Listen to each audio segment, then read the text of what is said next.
នៅចាំតែមនុស្សម្នាក់នេះរឿងរ៉ាវច្រើនណាស់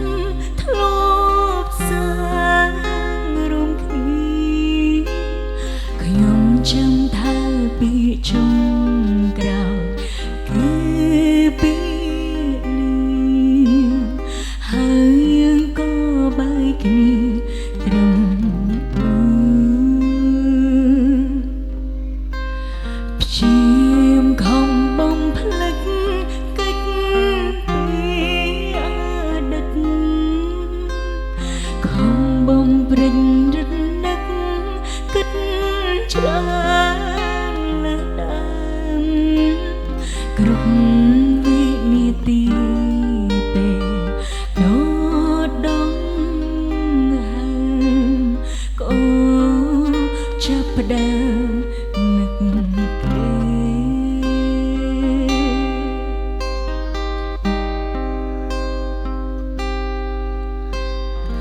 បើ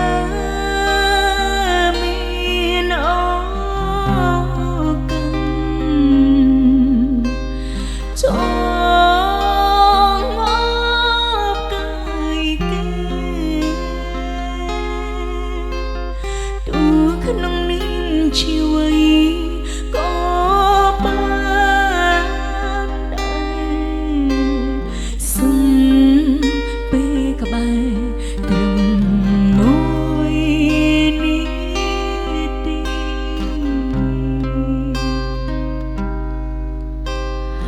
នឹកបងខ្លាំងណាស់ដឹងតែពុំយំជ្រៅសន្សើមធ្លាក់ទឹកភ្នែកសោកនឹកពុំងារធ្លាប់ថ្នាំធ្នមបី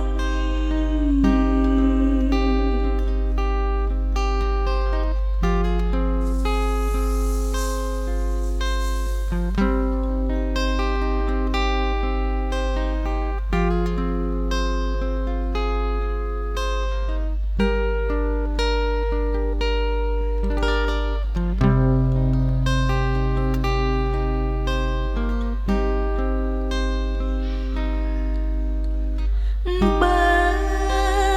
មានអូកាសចងអបកាយគេទូក្នុងនាមជីវិតក៏បានដែរសុំពេលក្បែរត្រឹមមួយនាទី